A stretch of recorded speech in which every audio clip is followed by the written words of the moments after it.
ಪ್ರಿಯ ವಿದ್ಯಾರ್ಥಿಗಳೇ, ಬೆಳಗಿನ ಶುಭೋದಯ. ನಾವು ಇಂದಿನ ತರಗತಿಯಲ್ಲಿ ಗಣಿತ ವಿಷಯದ ಸಮಾಂತರ ಚತುರ್ಭುಜಗಳು ಹಾಗೂ ತ್ರಿಭುಜಗಳು ಈ ವಿಸ್ತೀರ್ಣಗಳ ಬಗ್ಗೆ ಇಂದಿನ ತರಗತಿಯಲ್ಲಿ ಅಭ್ಯಾಸವನ್ನು ಮಾಡಿದ್ವಿ. ಈಗ ನಾವು ಮುಂದುವರೆದ ಭಾಗದ ಕೆಲವೊಂದು ಪ್ರಾಬ್ಲಮ್ಸನ್ನು ಮಾಡ್ತಾ ಬರೋಣ. ವಿದ್ಯಾರ್ಥಿಗಳು, ಇಲ್ಲಿ ಒಂದು ಚಿತ್ರವನ್ನು ನಿಮಗೆ ಕೊಟ್ಟಿದ್ದಾರೆ. ಮೂರನೇ ಪ್ರಾಬ್ಲಮ್ಮು, ಪಿ ಮತ್ತು ಕ್ಯೂಗಳು ಕ್ರಮವಾಗಿ ಸಮಾಂತರ ABCD ಚತುರ್ಭುಜದ DC ಮತ್ತು AD ಬಾಹುಗಳ ಮೇಲಿನ ಯಾವುದಾದರೂ ಎರಡು ಬಿಂದುಗಳು. ಆಗ ವಿಸ್ತೀರ್ಣ APB ವಿಸ್ತೀರ್ಣ BQC ಎಂದು ತೋರಿಸಿ. ನೋಡಿ, ಇಲ್ಲಿ ಒಂದು ಸಮಾಂತರ ಚತುರ್ಭುಜ ಇದೆ. ಚಿತ್ರವನ್ನು ಗಮನಿಸ್ತಾ ಬರ್ರಿ. ABCD ಅಂತಕ್ಕಂತಹ ಒಂದು ಸಮಾಂತರ ಚತುರ್ಭುಜ. ಈ ಸಮಾಂತರ ಚತುರ್ಭುಜದ ಎರಡು ಬಾಹುಗಳು ABಯ ಮೇಲಿನ ಒಂದು ಬಿಂದು Q ಆಗಿದೆ, DCಯ ಮೇಲಿನ ಬಿಂದು P ಆಗಿದೆ. ಈಗ ನಾವು ಎರಡು ರೇಖಾಕೃತಿಗಳನ್ನು ಕಾಣ್ತೀವಿ. ಏನು ನಾವು P ಅಂತ ಬಿಂದುವನ್ನು ಗುರುತಿಸಿದ್ದು ಅದನ್ನು ABಗೆ ಜಾಯಿನ್ ಮಾಡೋಣ. Pಯನ್ನು Aಗೆ ಮತ್ತು Pಯನ್ನು Bಗೆ ಜಾಯಿನ್ ಮಾಡೋಣ. ಆವಾಗ ನಮಗೆ ಒಂದು ತ್ರಿಭುಜ ಸಿಗುತ್ತೆ. ತ್ರಿಭುಜದ ಹೆಸರು ಕೆಂಪು ಆಕಾರದ ನೋಡ್ರಿ, APAB ಅಂತಕ್ಕಂಥ ಒಂದು ತ್ರಿಭುಜ ಸಿಗುತ್ತೆ. ಅದೇ ರೀತಿಯಾಗಿ ಇನ್ನೊಂದು ಬಿಂದು DA ಮೇಲೆ ಒಂದು Q ಬಿಂದು ಇದೆ. ಆ Q ಬಿಂದುವನ್ನು ನಾವು Cಗೆ ಮತ್ತು Bಗೆ ಸೇರಿಸಿದಾಗ QBC ಅಂತಕ್ಕಂತಹ ಇನ್ನೊಂದು ತ್ರಿಭುಜವನ್ನು ಪಡೆಯುತ್ತೆ. ಈ ರೀತಿಯ ಪಡೆದಂತಹ ತ್ರಿಭುಜಗಳ ವಿಸ್ತೀರ್ಣಗಳು ಒಂದೇ ಆಗಿರುತ್ತೆ ಅಥವಾ ಸಮ ಆಗಿರುತ್ತೆ ಅಂತಕ್ಕಂಥದ್ದನ್ನು ಸಾಧಿಸಿ ತೋರಿಸ್ಬೇಕು. ವಿದ್ಯಾರ್ಥಿಗಳು, APB ತ್ರಿಭುಜ ಮತ್ತು ABCD ತ್ರಿಭುಜಗಳು AB ಪಾದದ ಮೇಲೆ AB ಸಮಾಂತರ DCಗಳ ನಡುವೆ ನಿಂತಿವೆ. ನೋಡಿ, APB ಅಂತಕ್ಕಂತಹ ತ್ರಿಭುಜ ಮತ್ತು ABCD ಅಂತಕ್ಕಂಥ ಸಮಾಂತರ ಚತುರ್ಭುಜ. ಈ ಸಮಾಂತರ ಚತುರ್ಭುಜ ಮತ್ತು PAB ಅಂತಕ್ಕಂತಹ ತ್ರಿಭುಜ ಒಂದೇ ಪಾದ ABಯ ಮೇಲೆ ಮತ್ತು ಸಮಾಂತರಗಳು AB ಸಮಾಂತರ DC ಈ ರೇಖೆಗಳ ನಡುವೆ ನಿಂತಿವೆ. ಆಗ ನಾವೇನಂತ ಬರಿಬೋದು? APBಯ ವಿಸ್ತೀರ್ಣ ABCD ಸಮಾಂತರ ಚತುರ್ಭುಜದ ವಿಸ್ತೀರ್ಣದ ಅರ್ಧ ಇರುತ್ತದೆ ಅಂತಕ್ಕಂಥದ್ದು. ಇದನ್ನು ಸಮೀಕರಣ 1 ಅಂತ ದೃಢೀಕರಿಸೋಣ ವಿದ್ಯಾರ್ಥಿಗಳು. ಅದೇ ರೀತಿ PQC ತ್ರಿಭುಜ ತಗೋಣ. BQC ತ್ರಿಭುಜ. ಈ BQC ತ್ರಿಭುಜವು ABCD ಮತ್ತು BQC ಅಂತಕ್ಕಂಥ ತ್ರಿಭುಜಗಳು ಒಂದೇ ಪಾದ BC ಪಾದದ ಮೇಲೆ ನಿಂತಿವೆ. ಹಾಗೂ BC ಮತ್ತು AD ಸಮಾಂತರಗಳ ನಡುವೆ ಇವೆ. ಆದ್ದರಿಂದ PQC ತ್ರಿಭುಜದ ವಿಸ್ತೀರ್ಣವು ABCD ಚತುರ್ಭುಜದ ವಿಸ್ತೀರ್ಣದ ಅರ್ಧದಷ್ಟಿರುತ್ತದೆ. ಅದನ್ನೇ ಬರ್ತೀನಿ. BQC ಈಕ್ವಲ್ಸ್ ಏನಂತ ಬರಿಬೋದು? ಅರ್ಧ ವಿಸ್ತೀರ್ಣ ABCD ಅಂತ ಬರಿಬೋದು. ಇದು ಸಮೀಕರಣ 1, ಇದು ಸಮೀಕರಣ 2. ನೋಡಿ, 1 ಮತ್ತು 2ರಿಂದ ನಾವು ದೃಢೀಕರಿಸ್ಬೋದು. ಈಗ ಅರ್ಧ ABC ಬಲಭಾಗ ಎರಡೂ ಸಮೀಕರಣಗಳ ಬಲಭಾಗಗಳು ಸಮವಾಗಿದ್ದಾಗ ಎಡಭಾಗಗಳು ಕೂಡ ಸಮವಾಗಿರ್ತವೆ. ಆದ್ದರಿಂದ ತ್ರಿಭುಜ APBಯ ವಿಸ್ತೀರ್ಣ ಏನಾಗಿರುತ್ತೆ? ತ್ರಿಭುಜ BQCಯ ವಿಸ್ತೀರ್ಣಕ್ಕೆ ಸಮವಾಗಿರುತ್ತೆ ಅಂತ ಪ್ರೂವ್ ಮಾಡಿ. ಈ ರೀತಿಯಾಗಿ ಕೊಟ್ಟಂಥ ಪ್ರಾಬ್ಲಮ್ಮನ್ನು ಏನೇನು ಆಧರಿಸಿ ನಾವು ಪ್ರೂವ್ ಮಾಡಬೇಕಾಗುತ್ತೆ? ಫಸ್ಟು ABCD ಅಂತಕ್ಕಂತಹ ಒಂದು ಸಮಾಂತರ ಚತುರ್ಭುಜ, ಅದರ ಮೇಲೆ AD ಬಾಹುವಿನ ಮೇಲೆ Q ಅಂತಕ್ಕಂಥ ಬಾಹು. ಈ Q ಅನ್ನು C ಮತ್ತು Bಗೆ ಜಾಯಿನ್ ಮಾಡಿ ಒಂದು ಕೆಲಸ ಪೂರೈಸಿ. ನೆಕ್ಸ್ಟು DCಯ ಮೇಲೆ P ಬಿಂದು. ಈ Pಯನ್ನು Aಗೆ ಮತ್ತು Bಗೆ ಜಾಯಿನ್ ಮಾಡಿರಿ ನಾವು APB ಅಂತಕ್ಕಂತಹ ತ್ರಿಭುಜವನ್ನು ಪಡಿತಾ ಹೋಗ್ತೀವಿ. ಈಗ ನೋಡಿ, ಮೊದಲನೆಯದಾಗಿ ABಯ ಮೇಲೆ ಪಾದದ ಮೇಲೆ APB ಅಂತಕ್ಕಂಥ ತ್ರಿಭುಜ ಮತ್ತು ABCD ಅಂತಕ್ಕಂಥ ಸಮಾಂತರ ಚತುರ್ಭುಜ ನಿಂತಿದೆ. ಅದೇ ರೀತಿ ಇನ್ನೊಂದು ಬಿ ಸಿ ಪಾದದ ಮೇಲೆ ಬಿ ಕ್ಯೂ ಸಿ ಅಂತಕ್ಕಂತಹ ತ್ರಿಭುಜ ಮತ್ತು ಬಿ ಎ ಟಿ ಸಿ ಅಂತಕ್ಕಂತಹ ಸಮಾಂತರ ಚತುರ್ಭುಜಗಳು ನಿಂತಿವೆ. ಇದನ್ನ ಸಮೀಕರಣ 1 ಅಂತ ಕೊಡೋಣ. ಇದನ್ನ ಸಮೀಕರಣ 1 ಮತ್ತು 2 ನಾವು ಗಮನಿಸಿದಾಗ ತ್ರಿಭುಜ ಎ ಪಿ ಬಿಯ ವಿಸ್ತೀರ್ಣ ಈಕ್ವಲ್ಸ್ ತ್ರಿಭುಜ ಬಿ ಕ್ಯೂ ಸಿಯ ವಿಸ್ತೀರ್ಣ ಅಂತಕ್ಕಂಥದ್ದನ್ನು ಪ್ರೂವ್ ಮಾಡ್ದಂಗೆ ಆಗುತ್ತೆ. ವಿದ್ಯಾರ್ಥಿಗಳ ಇನ್ನೊಂದು ಉದಾಹರಣೆಯನ್ನು ಗಮನಿಸ್ತಾ ಬರೋಣ. ಚಿತ್ರ 9.16ರಲ್ಲಿ ಪಿ ಯು ಸಮಾಂತರ ಚತುರ್ಭುಜದ ಒಳಗಿನ ಯಾವುದಾದರೂ ಒಂದು ಬಿಂದು ಆದರೆ ಒಂದೇದು ವಿಸ್ತೀರ್ಣ ಎ ಪಿ ಬಿ ಈಕ್ವಲ್ಸ್ ವಿಸ್ತೀರ್ಣ ಪಿ ಸಿ ಡಿ ಎಂದು ಸಾಧಿಸಿ. ನೋಡಿ, ಚಿತ್ರವನ್ನು ಗಮನಿಸ್ತಾ ಬರ್ರಿ. ಎ ಪಿ ಅಂತಕ್ಕಂಥದ್ದು ಎ ಬಿ ಸಿ ಡಿ ಅಂತಕ್ಕಂತಹ ಸಮಾಂತರ ಚತುರ್ಭುಜದ ಒಳಗಿನ ಯಾವುದಾದರೂ ಒಂದು ಬಿಂದು, ಯಾವುದೋ ಒಂದು ಬಿಂದು. ಈ ಬಿಂದು ಪಿಯ ಏನಂತ ಸಾಧಿಸಬೇಕು? ಎ ಪಿ ಬಿಯ ವಿಸ್ತೀರ್ಣ ಡಿ ಅಥವಾ ಪಿ ಸಿ ಡಿ ತ್ರಿಭುಜದ ವಿಸ್ತೀರ್ಣಕ್ಕೆ ಸಮ ಅಂತ ಮೊದಲನೇ ತೋರಿಸ್ಬೇಕು. ಅದೇ ಥರ ವಿಸ್ತೀರ್ಣ ಎ ಪಿ ಡಿ ಈಕ್ವಲ್ಸ್ ವಿಸ್ತೀರ್ಣ ಪಿ ಬಿ ಸಿ ಅಂತಲೂ ಸಾಧಿಸ್ಬೇಕು. ಈಕ್ವಲ್ಸ್ ಏನು? ಅರ್ಧ ಈಕ್ವಲ್ಸ್ ಎ ಪಿ ಬಿ ವಿಸ್ತೀರ್ಣ A P B plus P C ಡಿಯ ವಿಸ್ತೀರ್ಣಕ್ಕೆ ಸಮ ಅಂತ ಸಾಧಿಸಿ ಅಂತ ಕೇಳಿ. ವಿದ್ಯಾರ್ಥಿ, ಇಲ್ಲಿ ನಮಗೆ ಸುಳಿವನ್ನು ಕೊಟ್ಟಿದ್ದಾರೆ. ಪಿ ಸಮಾಂತರ ಎ ಬಿಗೆ ಸಮಾಂತರವಾಗಿ ಒಂದು ಸರಳ ರೇಖೆಯನ್ನು ಎಳೆಯಿರಿ. ಈ ಪಿಯ ಮೂಲಕ ಹಾದು ಹೋಗುವಂತೆ ಇ ಎಫ್ ಅಂತಕ್ಕಂತಹ ಒಂದು ಸಮಾಂತರ ರೇಖೆ ಯಾವುದಕ್ಕೆ? ಎ ಬಿಗೆ ಸಮಾಂತರವಾಗಿ ಒಂದು ರೇಖೆಯನ್ನು ಎಳೆಯಿದೆ. ನೋಡಿ, ಇ ಎಫ್ ಎ ಬಿಗೆ ಸಮಾಂತರ ಅಂತ ರಚನೆಯಿಂದ ಹೇಳ್ಕೊಂಡಿದ್ವಿ. ಆಗ ಇ ಎಫ್ ಎ ಬಿಗೆ ಸಮಾಂತರವಾದಾಗ ಡಿ ಸಿಗೂ ಕೂಡ ಸಮಾಂತರವಾಗುತ್ತದೆ. ಆಗ ನೋಡಿ, ಎ ಬಿ ಇ ಎಫ್ ಒಂದು ಸಮಾಂತರ ಚತುರ್ಭುಜ. ಎ ಬಿ ಇ ಎಫ್ ಒಂದು ಸಮಾಂತರ ಚತುರ್ಭುಜ ಆಗುತ್ತೆ. ನೋಡಿ, ಎ ಬಿ ಎಫ್ ಇ ಅಂತಕ್ಕಂಥದ್ದು ಒಂದು ಸಮಾಂತರ ಚತುರ್ಭುಜ. ನೋಡಿ, ಈಗ ಎ ಪಿ ಬಿ ಅಂತಕ್ಕಂಥದ್ದು ಒಂದು ತ್ರಿಭುಜ. ಅದೇ ರೀತಿ ಎ ಬಿ ಎಫ್ ಇ ಒಂದು ಸಮಾಂತರ ಚತುರ್ಭುಜ. ಇವೆರಡೂ ಕೂಡ ಎ ಬಿ ಪಾದದ ಮೇಲಿವೆ. ಗಮನಿಸ್ತಾ ಬರ್ರಿ, ಎ ಪಿ ಬಿ ತ್ರಿಭುಜ ಮತ್ತು ಎ ಬಿ ಎಫ್ ಇ ಸಮಾಂತರ ಚತುರ್ಭುಜ ಒಂದೇ ಪಾದ. ಯಾವುದು? A B. ಮತ್ತು ಸಮಾಂತರಗಳು ಎ ಬಿ ಸಮಾಂತರ ಇ ಎಫ್ಗಳ ನಡುವೆ ಇರುವುದರಿಂದ ಎ ಪಿ ಬಿಯ ವಿಸ್ತೀರ್ಣ ಎಷ್ಟಿರುತ್ತೆ? ಎ ಪಿ ಬಿಯ ವಿಸ್ತೀರ್ಣ ಅರ್ಧ ಎ ಬಿ ಎಫ್ ಇನ ಅರ್ಧ ಇರುತ್ತೆ. ಇದನ್ನು ಸಮೀಕರಣ 1 ಅಂತ. ಯಾಕೆ? ನಮ್ಮ 9.1ರ ಪ್ರಮೇಯದ ಪ್ರಕಾರ. ಅದೇ ರೀತಿ ನೋಡಿ, ಗಮನಿಸ್ತಾ ಬರ್ರಿ, ಪಿ ಸಿ ಡಿಯ ವಿಸ್ತೀರ್ಣ ಈಕ್ವಲ್ಸ್ ಏನಂತ ಬರೀಬೋದು? ಡಿ ಸಿ ಎಫ್ ಇನ ಅರ್ಧ ಅಂತ. ಡಿ ಸಿ ಎಫ್ ಸಮಾಂತರ ಚತುರ್ಭುಜದ ಅರ್ಧ ಅಂತ.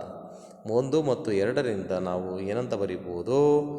1 ಮತ್ತು 2ರಿಂದ ಅಂದರೆ 1 ಮತ್ತು 2 ಕೂಡ್ತಾ ಬರೋಣ. A P B plus P C D ಕೂಡಿದಾಗ ಅರ್ಧ. ನೋಡಿ, ಅರ್ಧ ವಿಸ್ತೀರ್ಣ ಎ ಬಿ ಎಫ್ ಪ್ಲಸ್ ಅರ್ಧ ವಿಸ್ತೀರ್ಣ ಡಿ ಸಿ ಎಫ್ ಇ. ಈ ರೀತಿಯಾಗಿ ನಾವು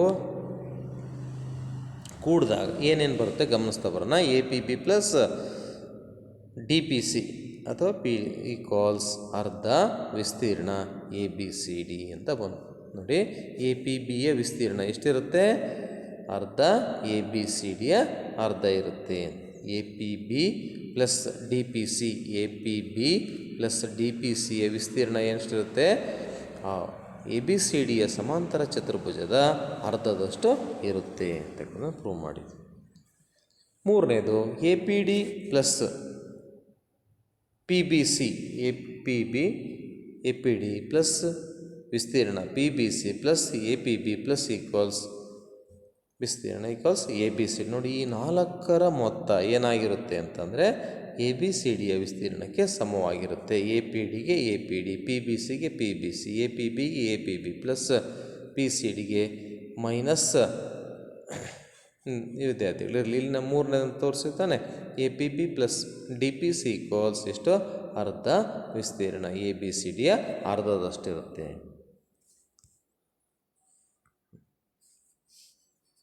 ಇನ್ನೊಂದು ಪ್ರಾಬ್ಲಮನ್ನು ಮಾಡ್ತಾ ಬರೋಣ ನೋಡಿ. ಇಲ್ಲಿ ಕೃಷಿಕಳೊಬ್ಬಳ ಹೊಲವು ಸಮಾಂತರ ಚತುರ್ಭುಜ ಪಿ ಕ್ಯೂ ಆರ್ ಎಸ್ನ ಆಕೃತಿಯಲ್ಲಿದೆ. ಒಬ್ಬ ಕೃಷಿಕಿ, ಆಕೆಯ ಹೊಲ ಯಾವ ಆಕಾರ ಇದೆ? ಸಮಾಂತರ ಚತುರ್ಭುಜ ಪಿ ಕ್ಯೂ ಆರ್ ಎಸ್ ಅಂತಕ್ಕಂಥ ಆಕೃತಿಯಲ್ಲಿದೆ. ಆಕೆಯು ಆರ್ ಎಸ್ ಬಾಹುವಿನ ಮೇಲೆ ಎ ಬಿಂದುವನ್ನು ಗುರುತಿಸಿ ಪಿ ಮತ್ತು ಕ್ಯೂ ಶೃಂಗಗಳಿಗೆ ಸೇರಿಸಿದಳು. ನೋಡಿ, ಪಿ ಕ್ಯೂ ಆರ್ ಎಸ್ ಅಂತಕ್ಕಂಥ ಹೊಲ ಸಮಾಂತರ ಚತುರ್ಭುಜ ಆಕೃತಿಯಲ್ಲಿದೆ. ಈಗ ಪಿ ಕ್ಯೂಗಳಿಗೆ ಅವನ್ನು ಸೇರಿಸಿದಳು. ಎ ಅಂತಕ್ಕಂಥದ್ದು ಒಂದು ಹೊಲದ ಬದುವಿನ ಬಿಂದು, ಇದನ್ನು ಎನ ಪಿಗೆ ಮತ್ತು ಎನ ಕ್ಯೂಗೆ ಸೇರಿಸಲಾಗಿದೆ. ಕೆಲವು ಹೊಲವು ಎಷ್ಟು ಭಾಗಗಳಾಗಿ ವಿಂಗಡಣೆಯಾಯಿತು? ಈ ಭಾಗಗಳ ಆಕಾರ ಯಾವುದು? ಆ ಕೃಷಿಕನು ಸಮನಾದ ಭಾಗಗಳಲ್ಲಿ ಗೋಧಿ ಮತ್ತು ಕಾಳುಗಳನ್ನು ಪ್ರತ್ಯೇಕವಾಗಿ ಎತ್ತಲು ಇಚ್ಛಿಸಿದರೆ, ಅದನ್ನು ಬಿತ್ತಲು ಇಚ್ಛಿಸಿದರೆ ಅದನ್ನು ಆಕೆಯು ಹೇಗೆ ಮಾಡಬಹುದು? ಹೊಲವು ನೋಡಿ ಎಷ್ಟು ಭಾಗ ಆಗುತ್ತೆ? 3 ಭಾಗ ಆಗುತ್ತೆ. ಹಸಿರು ಬಣ್ಣದ ಒಂದು ಭಾಗ, ಇದೊಂದು ಭಾಗ, ಇದೊಂದು 3 ಭಾಗ ಆಗುತ್ತೆ. ಮೊದಲನೇ ಅಂಶ, ಪ್ರತಿಯೊಂದು ಭಾಗವು ಯಾವ ಆಕಾರ ಇದೆ? ತ್ರಿಭುಜಾಕಾರ ಇದೆ. ನೋಡಿ, 1ನೇದು ತ್ರಿಭುಜಾಕಾರ, 2ನೇದು ತ್ರಿಭುಜಾಕಾರ, 3ನೇದು ತ್ರಿಭುಜ. ಈಗ ನೋಡಿ, ತ್ರಿಭುಜ ಪಿ ಕ್ಯೂ ಎ, ತ್ರಿಭುಜ ಪಿ ಕ್ಯೂ ಎ ಮತ್ತು ಸಮಾಂತರ ಚತುರ್ಭುಜ ಪಿ ಕ್ಯೂ ಆರ್ ಎಸ್ ಒಂದೇ ಪಾದದ ಮೇಲೆ ಮತ್ತು ಒಂದೇ ಜೊತೆ ಸಮಾಂತರಗಳ ನಡುವೆ ಇವೆ. ಪಿ ಎ ಕ್ಯೂ ಅಂತಕ್ಕಂತಹ ತ್ರಿಭುಜ ಮತ್ತು ಪಿ ಕ್ಯೂ ಆರ್ ಎಸ್ ಅಂತಕ್ಕಂಥ ಸಮಾಂತರ ಚತುರ್ಭುಜ ಎರಡು ಕೂಡ ಒಂದೇ ಪಾದ. ಯಾವುದದು? P Q. ಮತ್ತು ಸಮಾಂತರಗಳು ಯಾವುದು? ಪಿ ಕ್ಯೂ ಮತ್ತು ಎಸ್ ಆರ್ ಅಂತಕ್ಕಂಥ ಸಮಾಂತರಗಳ ನಡುವೆ ಇವೆ. ಹಾಗಾಗಿ ಇವುಗಳ ವಿಸ್ತೀರ್ಣದ ಸಂಬಂಧ ಯಾವ ರೀತಿ ಅಂದರೆ, ಪಿ ಎ ಕ್ಯೂನ ವಿಸ್ತೀರ್ಣ ಪಿ ಕ್ಯೂ ಆರ್ ಎಸ್ನ ವಿಸ್ತೀರ್ಣದ ಅರ್ಧದಷ್ಟಿರುತ್ತದೆ. ಪಿ ಕ್ಯೂ ಆರ್ ಎಸ್ನ ವಿಸ್ತೀರ್ಣದ ಅರ್ಧದಷ್ಟಿರುತ್ತದೆ. ಪಿ ಎ ಕ್ಯೂ ಈಕ್ವಲ್ಸ್ ಅರ್ಧ ಪಿ ಕ್ಯೂ ಆರ್ ಎಸ್ ಅಂತ ಹೇಳ್ಬೋದು. ಈಗ ನೋಡಿ, ಮತ್ತು P A Q plus A P S plus A R Q, A R Q ಈ ಒಂದು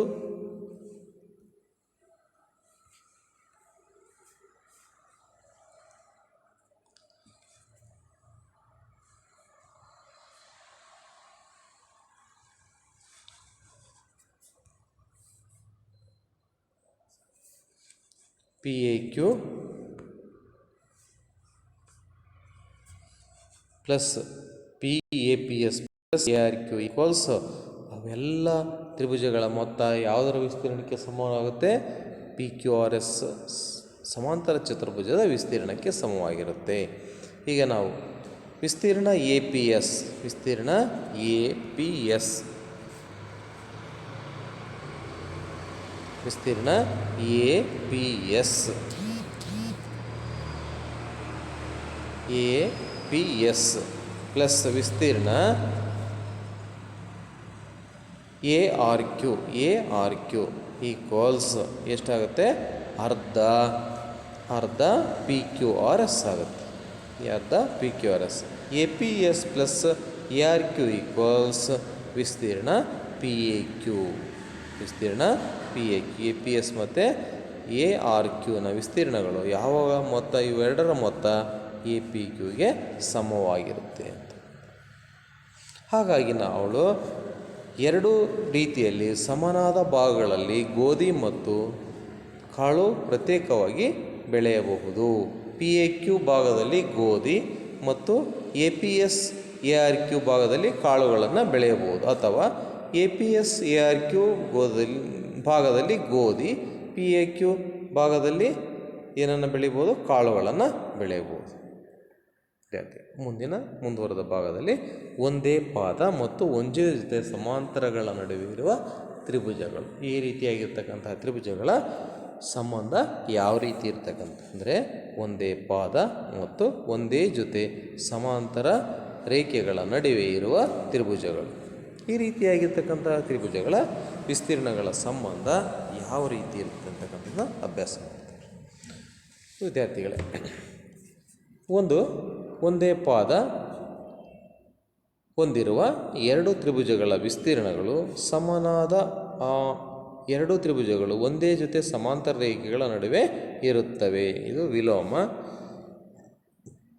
ಒಂದೇ ಪಾದ ಮತ್ತು ಒಂದೇ ಜೊತೆ ಸಮಾಂತರ ರೇಖೆಗಳ ನಡುವೆ ಇರುವ ತ್ರಿಭುಜಗಳ ವಿಸ್ತೀರ್ಣಗಳು ಪರಸ್ಪರ ಸಮವಾಗಿರುತ್ತವೆ. ಅಥವಾ ಇದರ ವಿಲೋಮ ಏನೆಂಬುದು ಒಂದೇ ಪಾದ ಹೊಂದಿರುವ ಎರಡು ತ್ರಿಭುಜಗಳ ವಿಸ್ತೀರ್ಣಗಳು ಸಮನಾದರೆ ಆ ಎರಡೂ ತ್ರಿಭುಜಗಳು ಏನಾಗಿರ್ತವೆ? ಒಂದೇ ಸಮಾಂತರ ರೇಖೆಗಳ ನಡುವೆ ಇರುತ್ತವೆ. ಇದೊಂದು ತುಂಬ ಇಂಪಾರ್ಟೆಂಟ್ ಆಗಿರ್ತಕ್ಕಂಥ ಪ್ರಾಬ್ಲಮ್ಮು. ಉದಾಹರಣೆ 3. ತ್ರಿಭುಜದ ಮಧ್ಯರೇಖೆಯು ತ್ರಿಭುಜವನ್ನು ಎರಡು ಸಮನಾದ ವಿಸ್ತೀರ್ಣವಿರುವ ಎರಡು ತ್ರಿಭುಜಗಳನ್ನಾಗಿ ವಿಂಗಡಿಸುತ್ತದೆ ಎಂದು ಸಾಧಿಸಿ. ಯಾವುದೇ ಒಂದು ತ್ರಿಭುಜದಲ್ಲಿ ಮಧ್ಯರೇಖೆ AD ಇಲ್ಲಿ ಮಧ್ಯರೇಖೆ, ಈ ಮಧ್ಯರೇಖೆ ಏನು ಮಾಡುತ್ತೆ? ದತ್ತ ತ್ರಿಭುಜವನ್ನು ಎರಡು ಸಮನಾದ ವಿಸ್ತೀರ್ಣ ಹೊಂದಿರುವ ಎರಡು ತ್ರಿಭುಜಗಳನ್ನಾಗಿ ವಿಭಾಗಿಸುತ್ತದೆ. ಪರಿಹಾರ: ABC ಒಂದು ತ್ರಿಭುಜವಾಗಿರಲಿ, AD ಒಂದು ಮಧ್ಯರೇಖೆಯಾಗಿರಲಿ. AD ಅಂತಕ್ಕಂಥದ್ದು ಒಂದು ಮಧ್ಯರೇಖೆಯಾಗಿರಲಿ.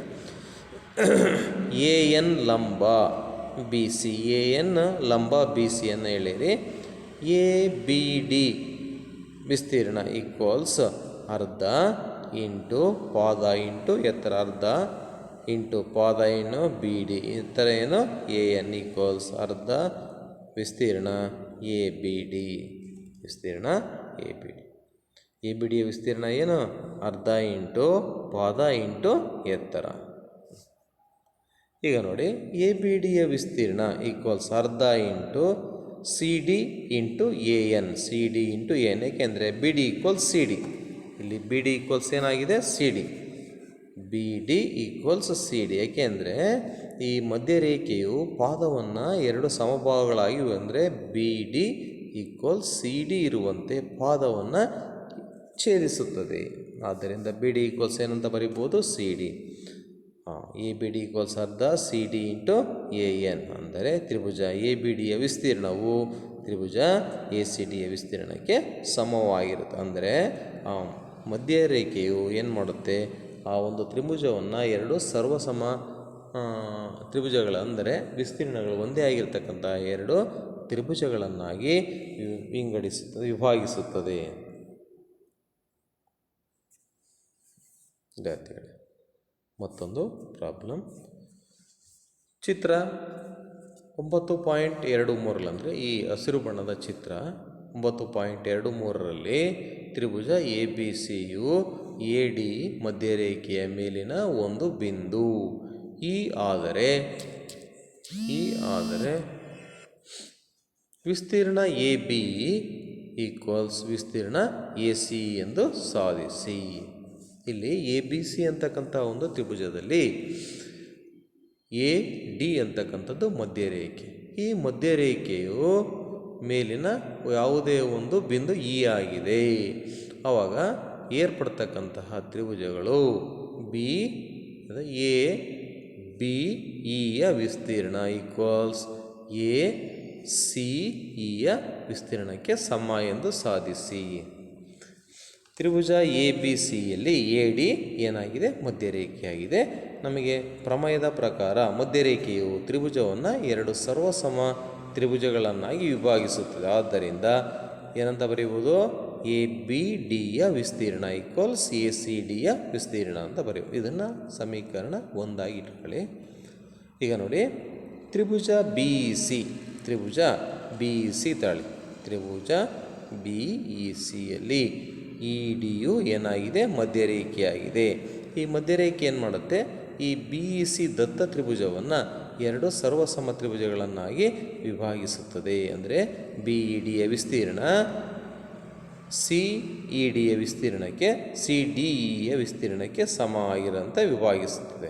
ಈಗ ಒಂದು -2 ಮಾಡಿದ್ರೆ ಸಮೀಕರಣ 1ರಲ್ಲಿ ಸಮೀಕರಣ 2 ಕಳೀತಾ ಬರ್ರಿ. ಅಂದರೆ ಸಮೀಕರಣ 1ರಲ್ಲಿ ಎಡಭಾಗದಲ್ಲಿ ಎಡಭಾಗವನ್ನು, ಬಲಭಾಗದಲ್ಲಿ ABD - BDE ಮಾಡಿ.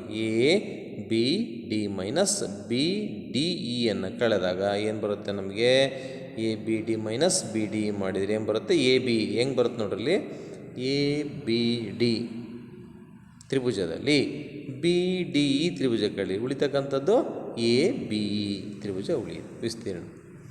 ಈಗ ನಮಗೆ ಎ ಡಿ ಸಿ ಅಥವಾ ಎ ಸಿ ಡಿ ತ್ರಿಭುಜದ ವಿಸ್ತೀರ್ಣದಲ್ಲಿ ನಾವು ಸಿ ಡಿ ಇಯ ವಿಸ್ತೀರ್ಣ ಕಳಿ ಉಳಿಯೋದು ಎ ಇ ಸಿಯ ವಿಸ್ತೀರ್ಣ. ನಾವು ಏನನ್ನು ಸಾಧಿಸಬೇಕು ಅದನ್ನು ಸಾಧಿಸಿದಂಗೆ ಆಯಿತು. ಮತ್ತೊಂದು ಕೊನೆಯ ಪ್ರಾಬ್ಲಮ್ ನೋಡಿ. ಎ ಬಿ ಸಿಯಲ್ಲಿ ಎ ಡಿ ಮಧ್ಯರೇಖೆ ಮಧ್ಯಬಿಂದು ಇ ಆದರೆ ಎ ಬಿ ಸಿಯಲ್ಲಿ ಎ ಡಿಯ ಮಧ್ಯರೇಖೆಯ ಮಧ್ಯಬಿಂದು ಇ ಆದರೆ ಬಿ ಇ ಡಿ ಈಕ್ವಲ್ಸ್ 4ನೇ ಒಂದು ವಿಸ್ತೀರ್ಣ ಎ ಬಿ ಸಿ. ಅಂದರೆ ಈ ಒಂದು ಬಿ ಇ ಡಿಯ ವಿಸ್ತೀರ್ಣ ಏನಾಗಿರುತ್ತೆ ಎ ಬಿ ಸಿ ತ್ರಿಭುಜದ ಕಾಲು ಭಾಗ ಅಂದರೆ 4ನೇ ಒಂದು ಭಾಗ ಇರುತ್ತೆ ಅಂತ ತೋರಿಸ್ಬೇಕು. ಈಗ ತ್ರಿಭುಜ ಎ ಬಿ ಸಿಯಲ್ಲಿ ಎ ಡಿ ಏನಾಗಿದೆ ಮಧ್ಯರೇಖೆಯಾಗಿದೆ. ಅವಾಗ ನಾವು ಏನಂತ ಬರಿಬೋದು ಎ ಬಿ ಡಿ ಈಕ್ವಲ್ಸ್ ವಿಸ್ತೀರ್ಣ ಎ ಸಿ ಡಿ ಅಂತ ಬರಿಬೋದು. ಯಾಕೆ ಅಂತಂದರೆ ಇದೇನು ಮಾಡುತ್ತೆ ಮಧ್ಯರೇಖೆಯು ಏನು ಮಾಡುತ್ತೆ ಆ ತ್ರಿಭುಜವನ್ನು 2 ಸಮ ತ್ರಿಭುಜಗಳನ್ನು ಅಂದರೆ ಎ ಬಿ ಡಿಯ ವಿಸ್ತೀರ್ಣ ಈಕ್ವಲ್ಸ್ ಎ ಸಿ ಡಿಯ ವಿಸ್ತೀರ್ಣ ಇರುವಂತೆ ಮಾಡುತ್ತೆ. ಈಗ ಎ ಬಿ ಡಿ ವಿಸ್ತೀರ್ಣ ಈಕ್ವಲ್ಸ್ ಅರ್ಧ ಎ ಬಿ ಸಿ ಅರ್ಧದಷ್ಟು ಇರುತ್ತೆ. ಎ ಬಿ ಸಿಯ ವಿಸ್ತೀರ್ಣದ ಅರ್ಧ ಏನಿರುತ್ತೆ ಎ ಬಿ ಡಿ ಇರುತ್ತೆ. ಆಗ ಎ ಬಿ ಡಿಯ ವಿಸ್ತೀರ್ಣ ಈಕ್ವಲ್ಸ್ ಏನಂತ ಬರೀಬೋದು ಅರ್ಧ ಎ ಬಿ ಸಿ. ಈಗ ಎ ಬಿ ಡಿ ತ್ರಿಭುಜ ತಾಳಿ ಎ ಬಿ ಡಿ ತ್ರಿಭುಜದ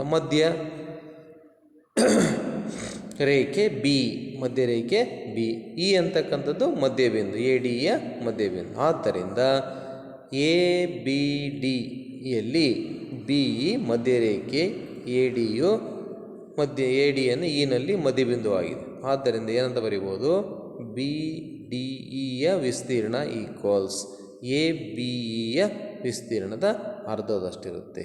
ಎ ಬಿಯ ವಿಸ್ತೀರ್ಣ ಅಂದರೆ 2 ಸರ್ವಸಮವಾಗಿ ಮಾಡೋದು. ಬಿ ಡಿ ಇಯ ವಿಸ್ತೀರ್ಣ ಈಕ್ವಲ್ಸ್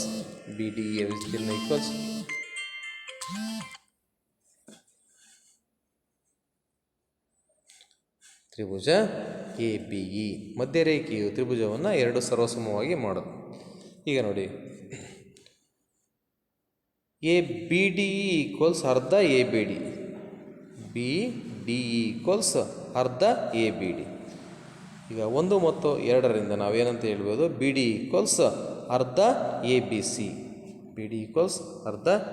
ಸಿ ಅಂತ ಬರಿಬೋದು.